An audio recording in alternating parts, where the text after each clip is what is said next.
कटंगी शहर का बड़ा राम मंदिर में बनेगा इतिहास। एक साथ 1008 राम भक्त मिलकर करेंगे सुंदरकांड का पाठ।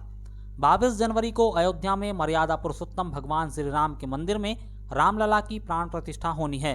इस अवसर को पूरे देश में दीपोत्सव के रूप में मनाए जाने की तैयारी की गई है। वहीं कटंगी शहर के बड़ा राम मंदिर में 15 जनवरी से ही विभिन्न प्रकार के धार्मिक अनुष्ठान हो रहे हैं। इसी क्रम में 20 जनवरी को कटंगी शहर का बड़ा राम मंदिर एक इतिहास रचने जा रहा है। यहाँ शाम 6:30 बजे राम मंदिर में सुंदरकांड का आयोजन किया गया है। इस आयोजन की सबसे खास बात तो यह है कि यहाँ 1008 राम भक्त मिलकर एक साथ सुंदरकांड का पाठ करेंगे। संभवतः मध्य प्रदेश में अकेला यह ऐसा आयोजन होगा जहां एक साथ इतनी बड़ी संख्या में हिंदू धर्म प्रेमी राम भक्त एकत्रित होकर सुंदरकांड का पाठ करेंगे। इस आयोजन को लेकर शुक्रवार को मंदिर पदाधिकारियों ने मंदिर परिसर में प्रेस वार्ता कर जानकारी दी। मंदिर पदाधिकारियों ने धर्म प्रेमियों से यहां पहुंचकर धर्म लाभ लेने की अपील की है।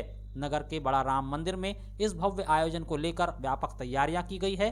मंदिर परिसर के पास से गुजरने वाली सड़कों को आवाजाही के लिए आज शुक्रवार की शाम से बंद कर दिया गया है। गौरतलब हो कि कटंगी शहर में पहली बार इस तरह का भव्य आयोजन होना है, जिसके चलते धर्म प्रेमी काफी उत्साहित है।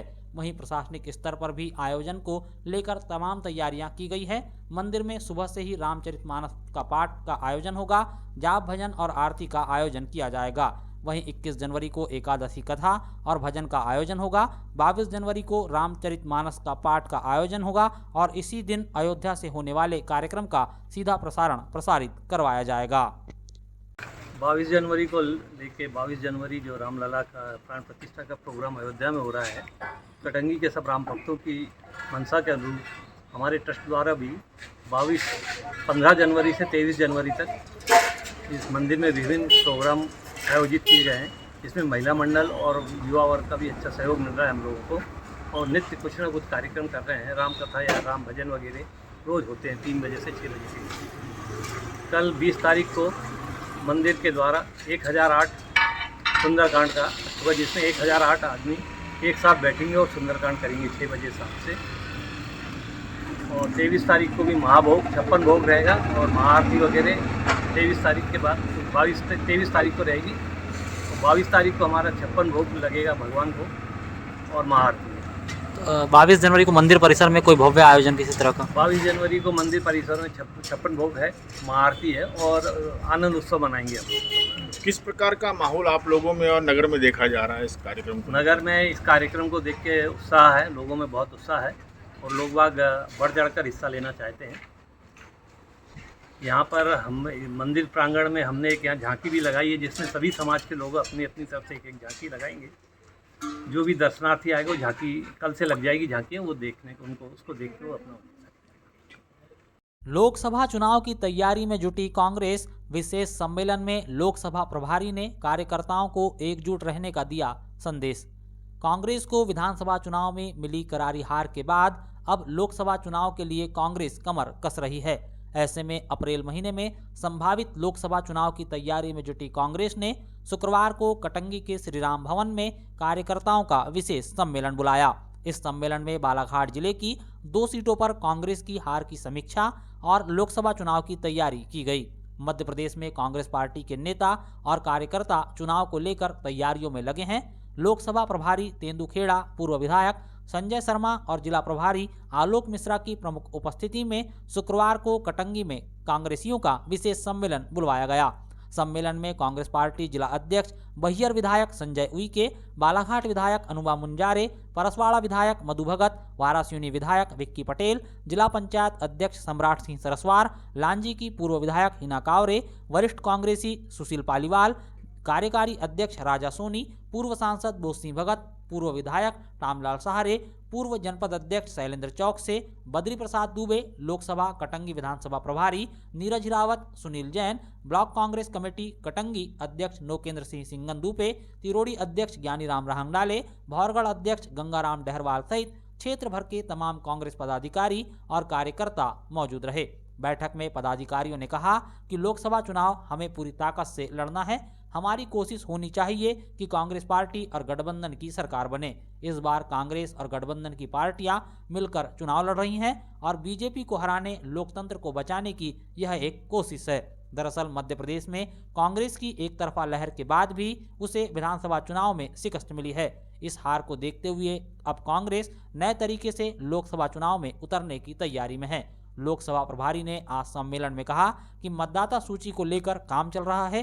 कांग्रेस के कार्यकर्ताओं को सक्रिय रहने की जरूरत है। अधिक से अधिक लोगों के नाम जुड़वाने को उन्होंने कहा है। बैठक में विधानसभा चुनाव की जिन 2 सीटों में कांग्रेस को हार मिली, वहां अलग अलग हार के कारण बताए गए। इस पर लोकसभा प्रभारी ने सभी से हार की निराशा से उभरकर काम करने को कहा। कार्यकर्ता सम्मेलन से पहले कांग्रेस पदाधिकारियों ने प्रेस से चर्चा की।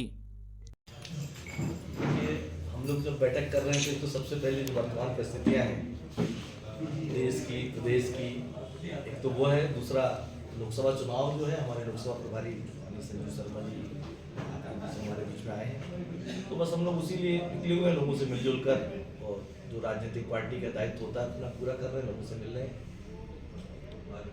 लोकसभा चुनाव की तैयारी चल रही है, ऐसे में एक बड़ा सवाल अभी जैसे हम बाहर सुन रहे थे कि भाऊ और सम्राट जी चर्चा कर रहे थे कि कौन प्रत्याशी होगा, तो क्या प्रत्याशी का फैसला हो गया है इतनी जल्दी?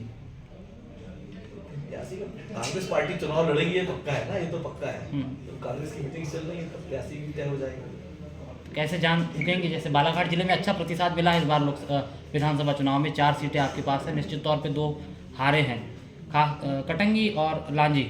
इन 2 सीटों पर किस तरह काम करेगी कांग्रेस? देखिए, हम लोग जब यहाँ पे बालाघाट में चुनाव के लिए काम कर रहे थे विधानसभा में, बालाघाट के लोगों को, कांग्रेस के परिवार के लोगों को सबको साधुवाद देते हैं कि उन्होंने बड़ा सहयोग किया और कांग्रेस पार्टी को अपने आप पे विश्वास अर्जित किया है, पर विश्वास दिया। और ये दोनों जगह पे भी जो हम चुनाव हारे हैं, कुछ दूसरी रही, कुछ गणित होते हैं, कुछ आगे पीछे हुआ है, तो इन जगहों पे भी हम लोकसभा में तो ये सारी जगहों पे जीते ही हैं, 7 सीट पर देंगे कांग्रेस का जो स्थिति है। किन मुद्दों को लेके लोकसभा चुनाव लड़ने की रणनीति बनाई है कांग्रेस ने?